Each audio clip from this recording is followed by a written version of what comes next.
Relax, sit back as we fill your mind with spooky true crime stories of the deranged, unhinged, and absolute pure evil murders that will blow your mind. Some places we will visit to show you around and educate you on the history. Other times we will bring you to the paranormal because the dead never lie silent for too long. Be the last time anybody sees us alive. I don't know where she has us, but we're gonna get fucking killed. Hello? Gina, there is a beehive over there. Do you see that in the hole? Buckle up, Buttercup.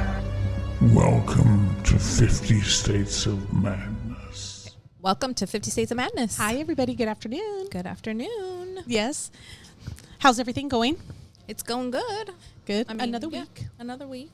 Another dollar, another dime. Oh, no. It's another week, another dime. Another week, another dollar. Another day, another dollar. Oh, another day, another dollar.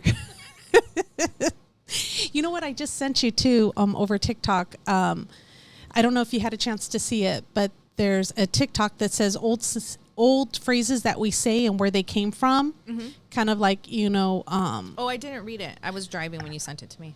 Yeah, they have it like where did the saying bite the bullet came from? Mm-hmm. Like World War II, they had to bite down on a bullet. Yeah. So bite the bullet.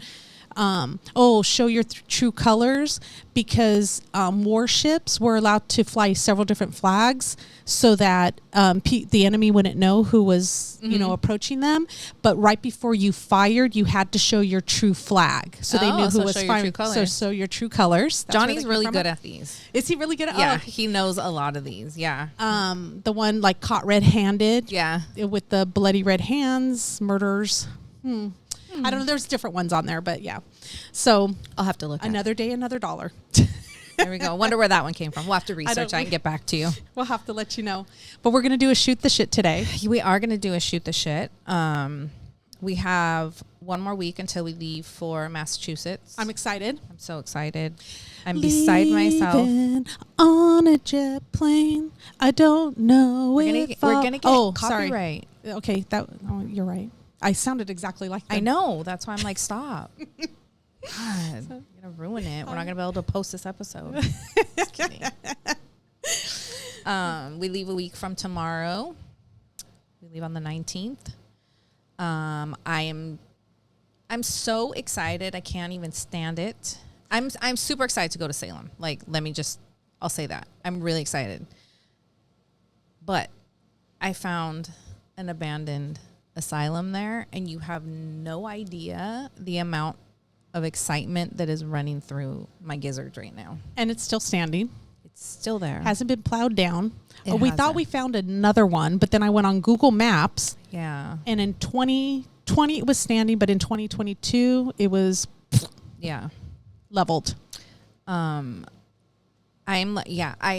cannot contain my excitement. I'm so like, I live for this shit. Like, I don't know what it is, because I feel kind of dumb saying how excited I get about like these asylums and these poor farms and all this stuff. That's what it is. Poor farm. I keep forgetting that phrase. But I mean, I know like such horrible stuff happened there, but they are so fascinating to me.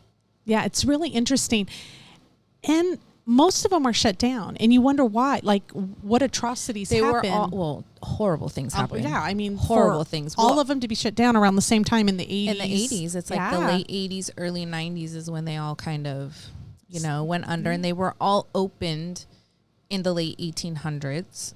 And that's obviously when they were doing like lobotomies. But they were doing lobotomies up until pretty recent.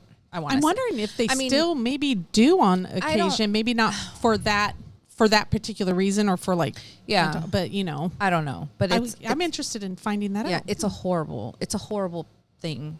Not that I've had one, but yeah, I feel like sometimes I have. I know, but so I'm so excited. It's called Medfield. Yeah, is the name of it. So if anybody knows anything about it, I think it was originally called Medfield Lunatic Asylum, is what it was called. Really? Originally. Yeah. Ooh, to get that sign.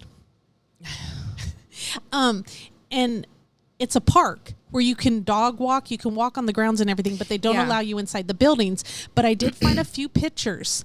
But I know I've found, but trust me. I found this one where somebody asked, "How did you get in?" And they paid a guard to let them in to go take pictures. I've done that multiple times. Yeah, so I'm like, girl, let's take cash with us. Oh yeah, no, I mean, I've gotten into a few places like that. Especially, I guess it just depends. California is probably one of the worst states to urban explore in because there's so much riffraff here. I feel like if you go into, I mean, I don't know, Massachusetts or different places, I think it's not as weighted with security like it is here. But once the place has been found out, explorers are gonna go. Yeah, they do. Well, we found that one in Wyoming where the guard said, "Okay, we'll just hurry up and take a look." Yeah, and Wyoming look State around. Hospital. Yeah, Yeah. and he was pretty cool. Most Even of though the we weren't supposed to be places, there. most of the places in this place have been boarded up, but I think there's 30 buildings. It's like Downey. So it's like, it was a poor farm, self-sustaining. It's like a little city in itself. It looked huge. It's huge. And they even tore down like a lot of the buildings. Yeah. But you can walk through there, and I guess it used to be, up until a few years ago, you couldn't walk in there. Oh. And then there were so many people breaking in that they finally just said, we're going to open this up so you can walk through the grounds, but you cannot go inside The building. the buildings. So, I mean, I'm Yeah. going to have to check it out. And if anybody knows who lives in Massachusetts, knows anything about it, Details tricks on of it. the trade, Yeah. has a friend who's a security guard there that can give us a tour, hook us up. Whatever. Yeah. I've already found where the morgue is at. Oh, I've been, There we go. I've been. she's been researching. Once I found this thing, it's like I just go on this deep dive where I can't stop thinking about it. It's like always playing in the back of my head. Well, I'm excited then. That's Yeah. going to be one of our first places we go to. Yeah, then. I'm really excited. You found a So, couple cool places yeah. that I want to go check out. Yeah. So, So we leave in a week and we will be there for 5 days. I don't know what our recording or uploading schedule is going to look like. So if we miss a week or if we're late a few days, our apologies. yeah. But we're traveling. Yeah. And tomorrow I go under the knife. Yes. I get 3 teeth taken out. Yeah. I So remember like this for this. yeah. So maybe I'll be posting some. You guys think she's funny now? Wait till you see her. She's funny because she's like, I'll take you to that appointment. And I'm like, no. Gus said he'll take me. It's okay. No. He doesn't have to get off work. I'll take you. So then I talked to her and she's like, well, what time do I got to be there? I'm like, well, maybe around 10:30 so we can go. She's like, yeah, okay. I'm going to be on the bus. I'm like, wait a second. You work that day? She's like, yeah, but don't worry. I'll take you. So today I'm at work and I'm like, Gina was like jumping all over, the fact to take me. I'm like talking to some people and they're like, is it because maybe the video after you're coming out of surgery? That's why she was all excited. No, I wanted to take you because obviously, like, why wouldn't I? Yeah. But you picked me up from my colonoscopy. I did. You took me when I had my big, huge surgery 2 years ago. You stayed with me but like by the hospital and took care of me. Like, yeah. So getting a few teeth pulled, I can handle that. I can do this. So yeah. So we'll be good. We'll see how I'm coming out of it. I do remember one time though when I was coming out of surgery for the fibroids before I got my hysterectomy. There's a lot of things you're going to learn about me on this episode. Welcome to Shannon and Gina's MD episode. Oh my God. We should just do one of all of the, I mean, we both literally yesterday she texted me and she said, can you take me for my surgery Friday oh no, you texted me and you said, because she was supposed to get one tooth pulled. So she's like, bad news, one tooth has turned into 3 teeth. And so I sent her a selfie because I was at the dentist. She was already there. And so I'm like, I'll call you when I'm out of the dentist. So I sent her a selfie, and then she sent me a selfie, and she was at the dentist too. We were just sitting it's like one appointment after the other for us. never stops. So when I was coming out of that one, I remember like trying to tell them jokes, and I don't know why. Like, why do you get stupid? We were talking about that. Why do you get so stupid with general anesthesia? Yeah, I don't know. Like, can somebody explain that to us? Like, I wasn't like that, was I? no, when you came out of the colonoscopy one, no. But were you general or were you fully under? No, I was fully under. Fully under is different. That one, No, you it's the wake up same different. thing. No, general's that one where you're twilight. No, Twilight and General are different. Well, they do twilight at the dentist. That's what it is. Twilight is not. General is when you're completely under, where they give you like the good stuff. Like Where you go the Michael complete- Jackson, the white juice. That's the good. Okay, so when Savannah went and got her wisdom teeth, they do twilight. Oh, That's why you wake up really like, that's when you get really like silly and maybe that's what it is. stupid. Yeah. Because you're not completely under. Yeah. And I wonder if they call it general, both of them general, but it's just different types of medicine they give you. No, if they said that they're going to do general anesthesia, They said then, general for me. Then you're, and it's going through an IV and everything. yeah, then you'll be out. Oh, okay. Then I might not be stupid. Yeah, you might not be. Yay. Anyway, I'll let you guys know. I'll keep you updated. I will definitely keep you guys updated. So today we are doing a shoot the shit, and we are talking about a book that came out last month. I believe it was in June. Yeah, And it was very recent. It's called The Cell Next Door by Dylan Tallman, and it's a book that was written by Chris Watts.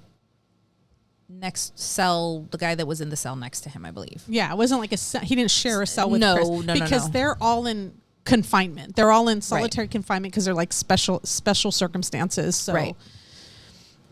Which I wish he was in general population, but nevertheless, he's not.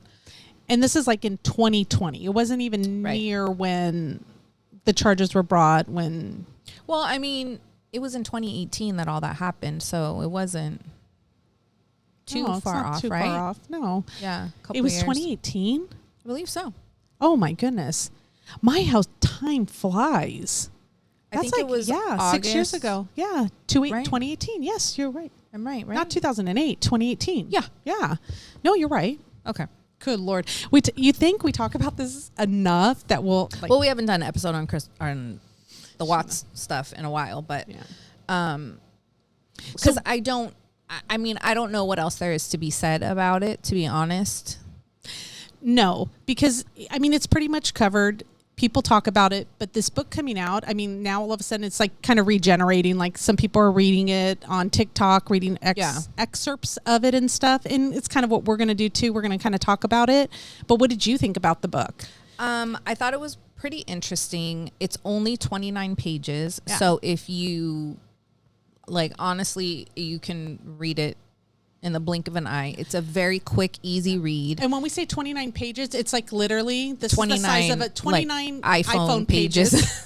Yeah, it's like really it's not a long book at all. No. I found it to be I call it a journal. Yeah, it's a little on the religious side. It's very, religious based. He takes it from the... And that's what their connection was. They kind of connected over church and their, Christianity and their beliefs and all of that. Did he know who he was? And maybe I don't think he knew who he was. He didn't know who he was originally when he was next door to him talking to him. I think it's when he came out and he started realizing, like, dude, that's the guy that was sitting next to me in the jail cell. And I even thought to myself, maybe it wasn't. Like, like I'm trying to think of like, but he actually shows at the end of the book some proof that it was Chris Watts who was in the cell next to him. And I'm sure it had to be legit for somebody to publish this book. Of course. Yeah. It seems like they developed quite a friendship. He describes Chris as, very easygoing, very quiet, very to himself. But I mean, he talks about Chris's. What do you expect? Chris's mom's, Chris's sister. Chris having girlfriends. All the fan mail. Yeah, he named a couple of them. He refers to Nicole Kidman. He refers to Nicole Kessinger as Jezebel. Yes. And would you like me to read an excerpt where he actually says Chris talks about that? Yeah. There is a spot let's right read here. it. So right here it says,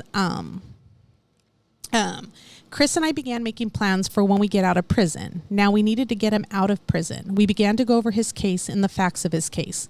I knew the law very well by being a convict my entire life, so I was going to try to help him.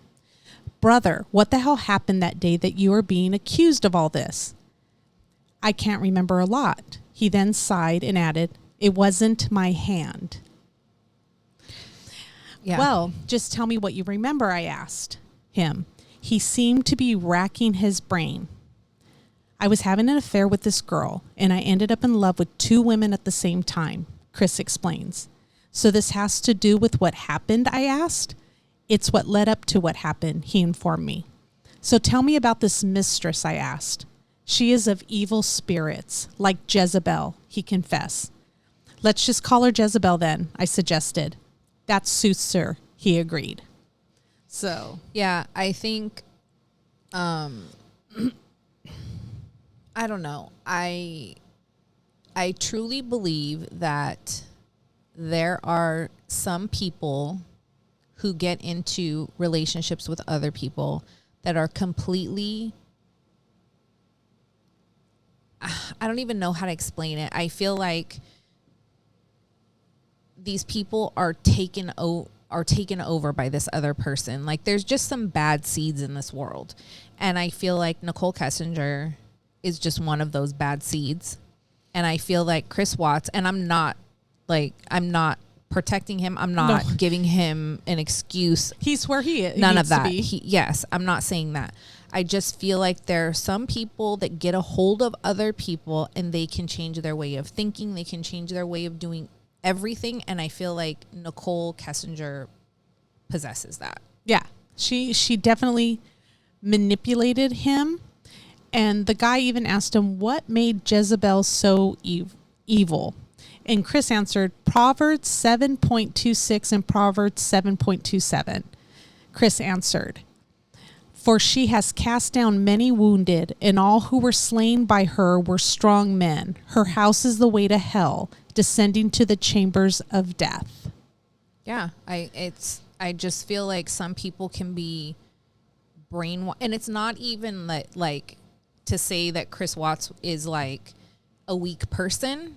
It's just that these people, bad seeds, whatever you want to call them, I just feel like they possess this power over other people that they can just brainwash them, manipulate them to do things and to think a different way, to act a different way.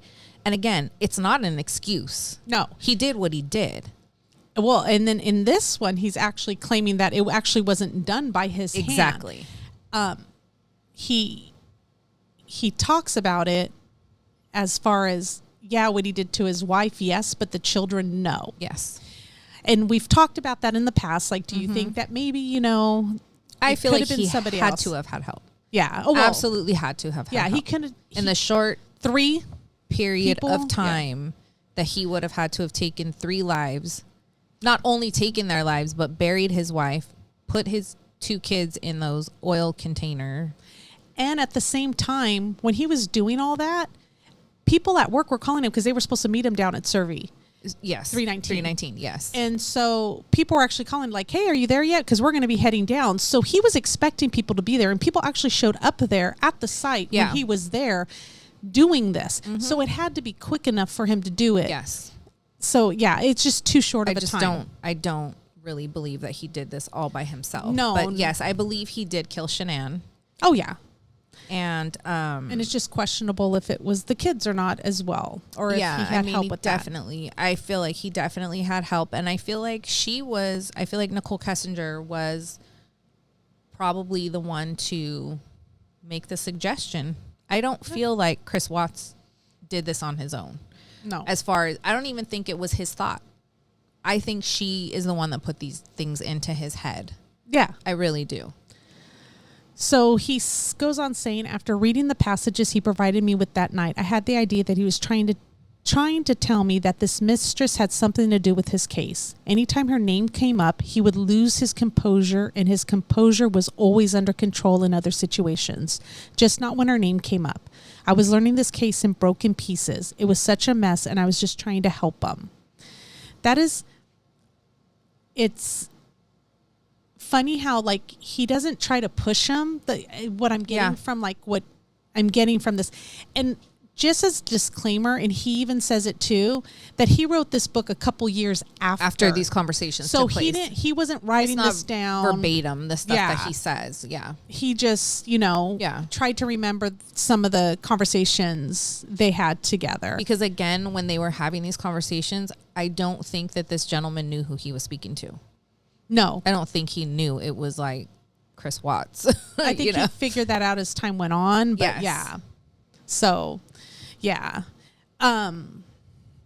So they continue to talk about Jezebel, and they're relating to like quotes in the Bible and kind of comparing her and Jezebel. And they made it because they were talking about writing a book together, him and Chris. Yes. Like a religious book. Like he had, if I remember correctly, he had written and published a few books. Yes. This prior. guy. And he was in and out of jail. So just. Yeah. And he was going to, and the way that he talks about like, Chris and I would always talk about what we were going to do when we got out. And I just thought to myself every time that I read that, Chris Watts is never going to get out of jail. Yeah. I'm wondering, I think Chris Watts was feeding him a little bit at a time. I do. And this guy wasn't picking, he wasn't probing him, he wasn't anything, he wasn't digging and asking for more, whatever. Because and a lot of times he would say we were in the middle of a conversation, and I was like on a cliffhanger, like waiting, and then he'd get called away to go do something, and it would be a couple days before we could continue that conversation. So it wasn't like this guy was picking at information to write a book. No, not at all. And I'm wondering if that's like jailhouse etiquette. I've never been in jail, so if people know that, like maybe it's at jailhouse etiquette. You don't pry into what people are there for, really. Like maybe you might ask casually, but especially in the areas that these guys are in. Yeah, like I mean, people are there for hardcore shit. Like they're there for a long time. So it sounds like this guy really wasn't. Like he knew he was. He never divulges what he did. No, he never really talks about it. No, either. But the way that he talks, it's clear that he is going to get out. Yeah. But he has spent most of his adult life incarcerated. So. Oh, yeah. So they continue with, Chris handed me an entry for our book. So this is where their book comes in. And it's called Proverbial Knowledge. It was called Playing the Harlot. It was based on Proverbs 5:3-5. I don't even know how to read. I'm sorry for my lack of knowledge on how to read Bible verses out loud. And we just got out of church. I know. And I did today too, even. I was there. You were at church? Oh, you were at church. For the mass, for the funeral. But for the lips of an immoral woman drip honey,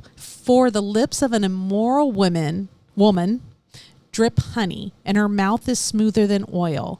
But in the end, she is bitter as wormwood, sharp as a two-edged sword.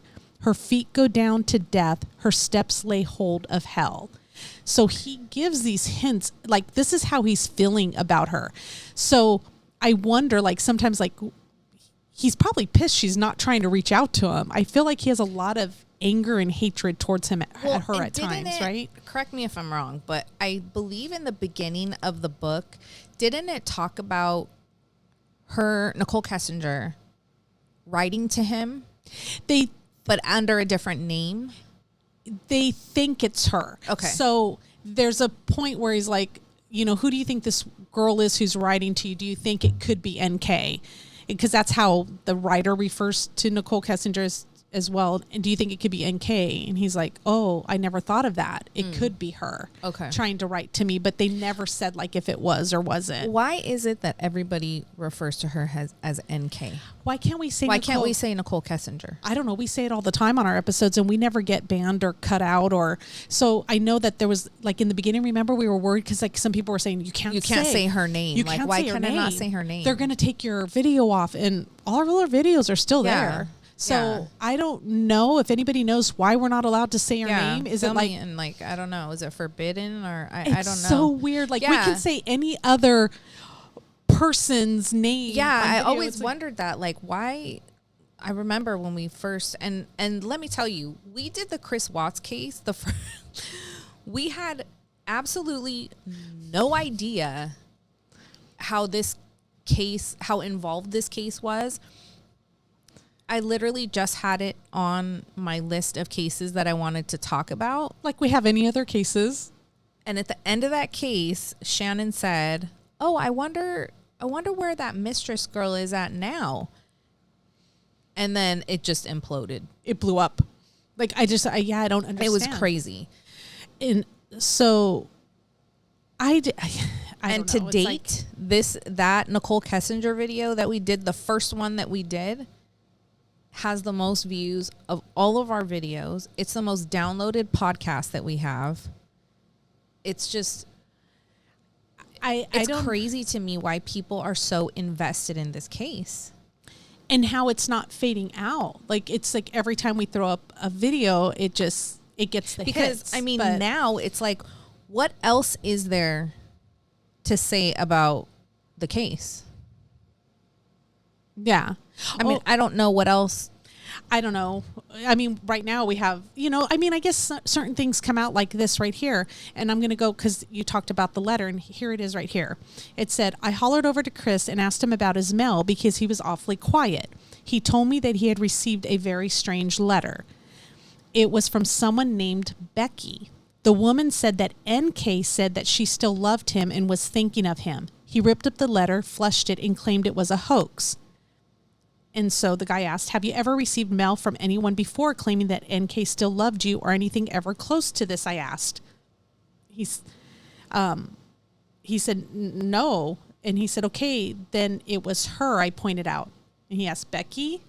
He says, no, it was NK, I answered. So they're thinking that the letter written by Becky was really her. Written by Nicole. Right. I told him that he shouldn't have ripped up the letter because he may need it later. He said that he wasn't thinking about it at that time. This mistress really gave Chris anxiety. It was more as if she scared him a bit. I rarely saw him lose his cool or lose his composure. However, this woman just sending her love gave him reason to pause, and not in a good way either. And Chris seemed to get a little more anxious that afternoon to get to studying our legal work.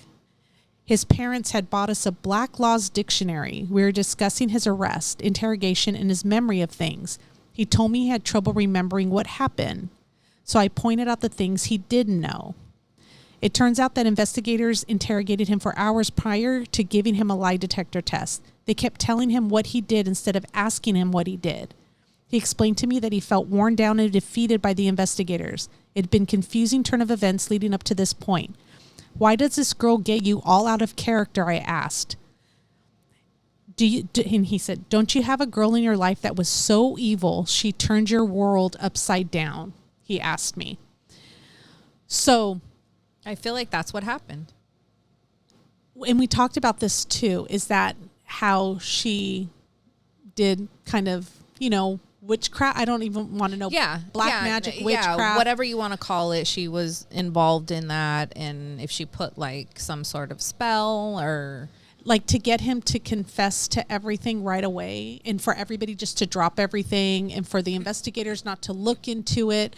It's just such a bizarre, it kind of reminds me of like an episode of Charmed, and I'm dating myself, where the three witches, where they can put a spell and everybody's and under the that's it. spell. The same one, Watching the Vampire Diaries the other day, because I never watched it.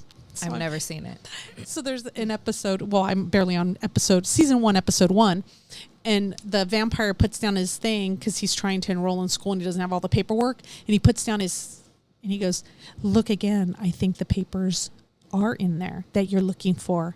And she looks and she goes, you're right. They're right here. That's what I feel like. Yeah. Like kind of like, that's what I'm no, saying. I feel had like nothing to do with this. She's just a bad seed, and she has connections to the police department. She has like higher up connections. We know that.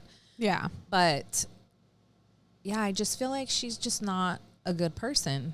No. obviously from her past, because she has a history of doing, horrible things before Chris Watts ever came into her life, regardless of whenever that was, because there's, Yeah. there's different theories on when they actually met, when they started dating, when they were in contact, when blah, blah, blah. But, yeah, she, was, I don't even know how old, very young, and stabbed somebody in the back. And didn't serve time, didn't get, it's crazy the amount of things that this woman has gotten away with in her past. So she DUIs. obviously has protection of some sort out there, but I mean, this is a lot more than just stabbing somebody in the back, because I feel like, she was there that night. She was, I mean, she was, it's insane. was all motivated by her, I believe. So there's a passage in here that he talks about Chris and his relationship with the two women. So he says, well, the guy asked, you tell me about your two women. Well, Chris sighed, my heart was in two places. Your heart doesn't have a brain, I interrupted. You're absolutely right, he replied. I'm going to go to my next page. Hold on. And he said, he admitted that he was stupid to cheat on his wife and that he asked God for forgiveness every day for his infidelity. The mistress was growing upon him, however. The wife had his heart. It was near the end that the mistress tried to make Chris choose between her and his wife and kids. There you go. I asked him who he chose. He said that he chose his wife and kids. The mistress was not too fond of his decision. Many questions flew through my head. So I asked the first one. When did she make you choose? The night of the incident, Chris admitted. And we did kind of talked about how when she was in the house and she saw the picture of him and his wife and kids, but she is in his house. Bitch, you're in my house. This is my house and my wife's house and my children's home. Of course I'm going to have pictures. You think I'm going to have a picture of you and me up there? Thank you. That she what do you got all expect? pissed off. Yeah, what do you expect? She just sounds like a very master manipulator. Yeah. So did your decision have any bearing on what took place, like the incident? I asked him. Well, he sighed. By then, my wife had already found out about the affair. This was around the time I was going to try working through our problems and try mending our relationship. I had kids with this woman and we were married. I couldn't throw all of that away for some woman I just met, although I was about to. And I was reading another book about the Chris Watts case, and they talk about how even her close friends were surprised because he was usually really doting. And it was only those couple of months. That's what I'm from saying. that time he met her.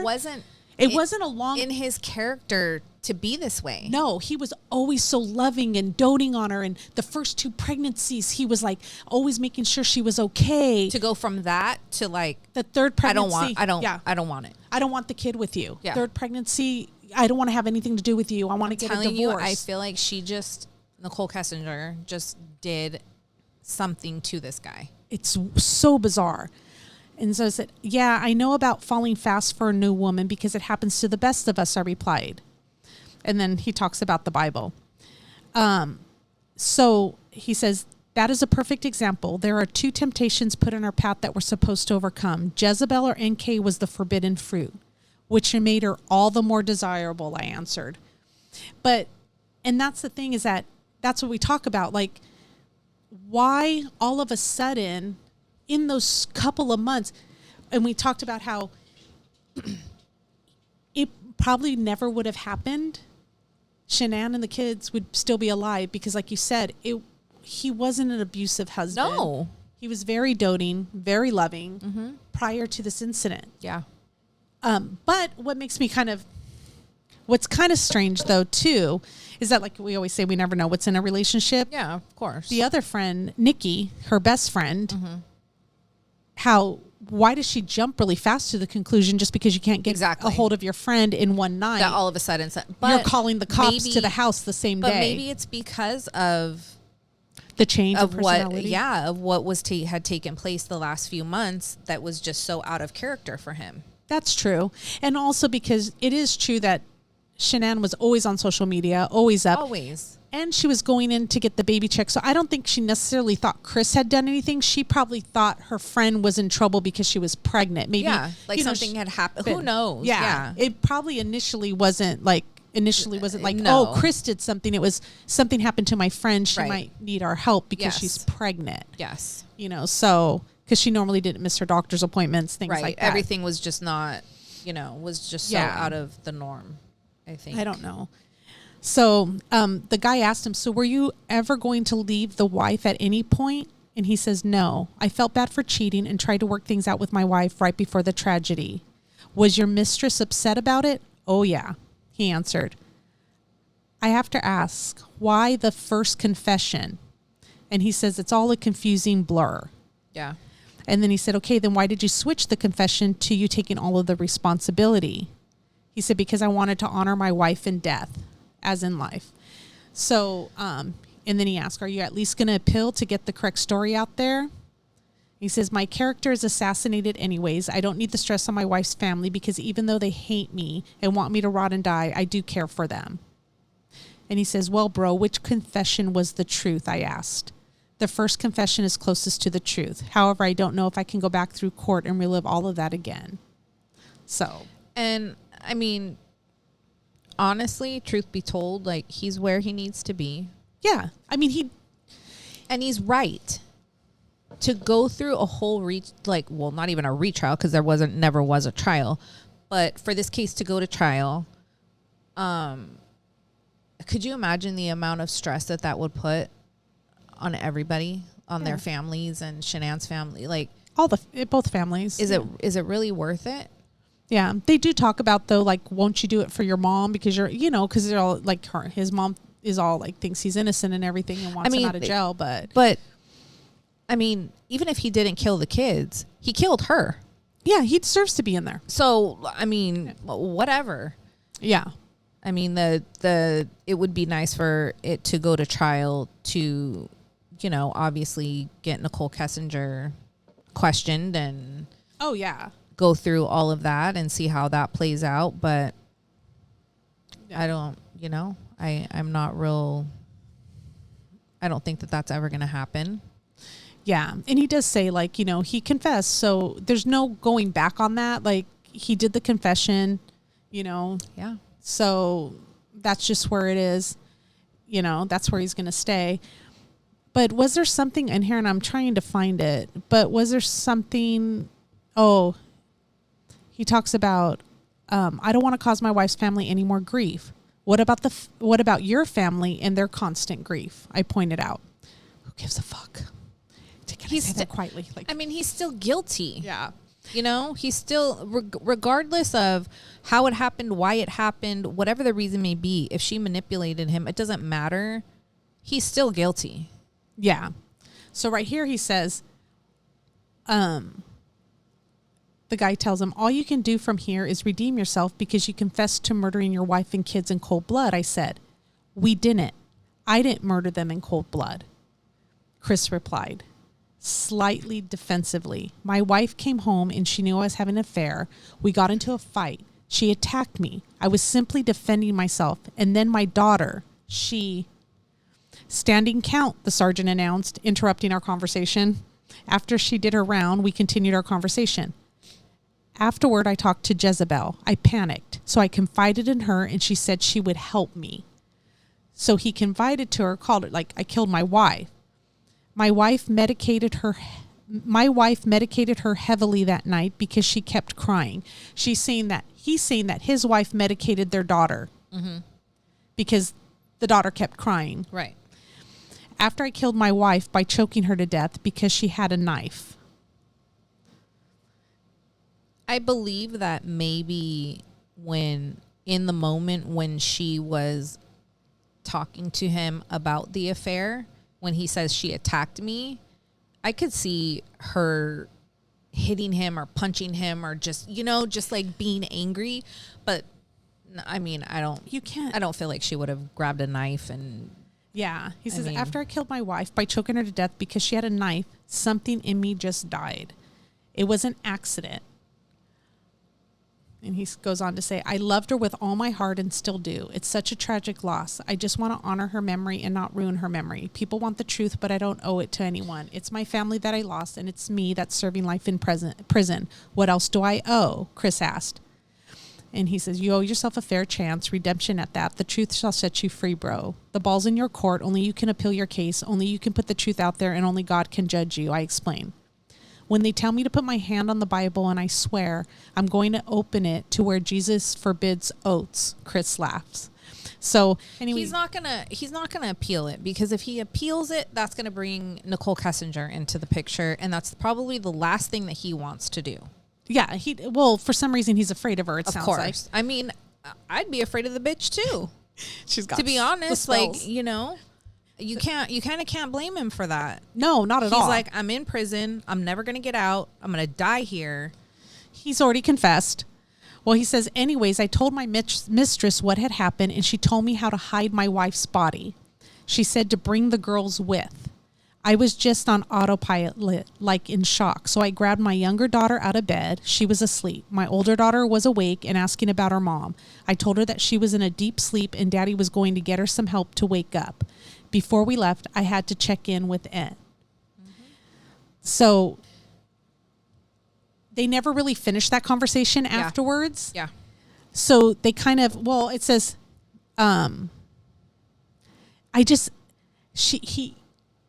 he's admitting that she actually helped him and told him where to hide the bodies. Yes. But wasn't Survey 19 prepared already ahead of time? Or was that like kind of in the past, like kind of... I mean, there's nothing that you really had to prepare except digging Shanann's grave. That's true. Like, and he knew where to take them, though. Yeah. So I don't know. I mean, there was no preparation on those oil tank things that the girls were put in. Yeah. So in this whole book of 29 pages, like that's really like small. The gist of it. The rest of it was just him preaching, talking about how they're going to write their book together. But he does at the very last page show that he ended up getting transferred out of the facility because he got in trouble because Chris transferred unauthorized property or whatever. Yeah, because I guess when somebody's forbidden to purchase things in jail, other people can't purchase it for you. Yeah, he was. I mean, and it was like snacks and clothes too, and just. I mean, it was nothing illegal. No, it's like hygiene items and stuff. Yeah, but it has like the guy wanted some fucking toothpaste, you know. Yeah. But because some of the clothes had Chris's Watt's name on it attached and they were to in them, his so, jail cell, it's considered an unauthorized transfer of property. Yeah. So they do show that there is actually a report out there that has Chris Watt's name connected to this guy. So that's kind of showing his validity. But it's like he almost just like that was it, and it was like ... like, and that's it. That they was my time with him. Yeah, and that was it. And can you? I mean, but they would see each other, I guess. You know, when they would. He said that they like went to church together and they did some things, but in the beginning they were like talking through a wall. Like he taught him how to talk through the wall, so like where to go on the wall so they could hear each other better. And I mean, it honestly, like it's worth the read. It's interesting. Yeah. It's 29 pages. Like it's $8 on Kindle. Yeah, if you go to Amazon. I thought it was pretty interesting just to hear. You know, but honestly, I think everything that I've heard about people that have seen him in prison, they all say the same thing, that he's just very withdrawn, very quiet, very to himself, very, he's probably scared shitless, to be honest with you, because if this wasn't his character, like he's not a serial killer. He's not, you know what I'm saying? Like, I don't believe he's out there trying to kill people. He wasn't even abusive to his wife prior to this. So so he probably is terrified being in there. Character. Yeah, he's probably terrified. Not that I care. He needs to be there. Yeah, sorry. So, I mean, you did what you did. That's what you got to do, buddy. Yeah. Sorry. I do want to touch on something just real quick. Did you, obviously because I sent you the thing, but Gypsy Rose is pregnant. I did see that. And I literally saw it by her ex. I saw it on TMZ. But yeah, it was the TMZ article. Within seconds of it being announced, there were so many YouTube videos of people like talking about it, but I'm like, what is there to talk about? Like, She's she pregnant. just announced that she's pregnant. Like, Wasn't like you what got are we you got the pregnancy test out of the trash and like breaking news. what are we gonna make a video about? But I know a lot of people are upset though because they're like, didn't you just leave your husband? Aren't you still married? You're not divorced yet. But I'm like, who gives a fuck? She was in jail. I mean, that's not the worst thing she's done. People like have an affair and get pregnant while she's still married. Shouldn't we be worried about the safety of this child and like if things are going to she needs trickle down, or just she needs to put in the work? Yeah, because I know I'm not sure that she has. Yeah, because I know that with all intentions, she wants to be a better parent than her mother, and and she probably will be, of course. But there's so much trauma there that you're not going to know that. You will not even know until after you have a child that may come out. Because she has said herself she did not receive therapy in prison. She needs to put in the work. And so from the time, in just the short amount of time that this girl has been out of prison, is not enough time to go through. I mean, she's going to need therapy for the rest of her God-given days. Has it even been a year? No, right? No, I believe she came out right after Christmas. Yeah, or if like right before, like somewhere around the holidays, right? It hasn't even been a year yet. No. So I don't think that not that I don't think she's putting in the work. I don't think that she's been out long enough to put in the work. Well, and then she's already, she's already separated from one guy, got together with another one. That's a lot of changes. And somebody also was saying, I think I saw it on TikTok, that, and I don't know how true this is, that now that she is pregnant, she is not able to divorce Ryan until the baby is born, and there will have to be a DNA test done to see whose baby it actually is. I don't know if it's maybe she's not allowed to. Maybe he just won't until after the baby's born. It was like some attorney saying that like by law she can't go through with her divorce now that she's pregnant. I didn't know that. I know that they'd have to do a DNA because the thing is because I know that regardless if you have an affair or not, and the one you're married to will be put as the father on the birth certificate unless you get a DNA test. Right. And so that's kind of tricky because, well, let me back up here. Because I know if you're a single parent and you're pregnant and you have a baby in the hospital, either the guy has to allow you to put his name on there. You can't just write anyone's name anymore. No, you cannot. I can't say like, Gina's the father of my baby. Write it down. I don't know. These days I might be able to be the father of your baby. I don't know. Who knows? So, and then if we, write it down, and then now she's financially responsible. So they're getting rid of that. So Gina would have to agree, like, yes, I agree, put my name down. Once she does that, if she finds out 18 years later that she's not the father, that's on her because she's the one, well, he's the one. Get it right. I know. Thanks, sorry. Use the right pronoun. To put it down, right? Right. So I think when you're married, though, that's the thing. Like, if you're married, your husband is the one that goes on the birth certificate, unless there's a DNA test that's done. So maybe that's why. Yeah. So Ryan would be the one that would be listed on the birth certificate until there's a DNA test. Unless they do a DNA test. Then, don't put him on there. Yeah. Yeah. So I think when the baby's born, they'll have to do a DNA test because you don't want Ryan to be responsible if it is technically. I'm sure he doesn't want to be. Her new man's. Yeah. Yeah. Or her old new man. Her old new man. Yes. Yeah. Whatever. So, that's you know what? I'd like to see how that plays out, Hopefully, knock on wood. I mean, I kind of feel bad for the kid having a mom that's that notorious, like the notoriety. It's not even like a positive one. And so I kind of feel for the kid a little bit, I would say, go change your name and live somewhere else where, I don't know. Don't name the baby. I just give this poor kid a chance to grow up in a normal life because I don't think it's going to happen. Yeah, no, of course not. I mean, look at her. I'm sure she's a millionaire. She came out. She's got all these 2 or 3 Lifetime movies and shows, and then she's got the Life After Lockup, the prison. I don't know. She's got all kinds of shows going on. Yeah. So not to mention the money that she's making off TikTok and Instagram and, you know, and all that stuff. And we can't even rub $10 together with our hard work. Right? Girl, can you do something notorious? Like, we're going to do something in Medfield. I don't even know. Can we do something here? Get our name out there. Don't tempt me. Yeah. There's a few people on our list. Right? So, yeah. Okay. Anyway, we'll catch up on that one later. Yeah. See how So, it goes. yeah, we'll probably, I told Shannon I do want to do, well, I'll save it. Yeah. I won't say, but anyway, there will probably be a Gypsy Rose episode coming in the future because there is something that I want to discuss about her. Okay. So Sounds good. Yeah. So thank you for joining us for another week. Yes. And thank you for all your support and everything. Thank you to our Patreons. We appreciate all of you. Yeah, absolutely. And we will see you guys soon. Bye. Bye.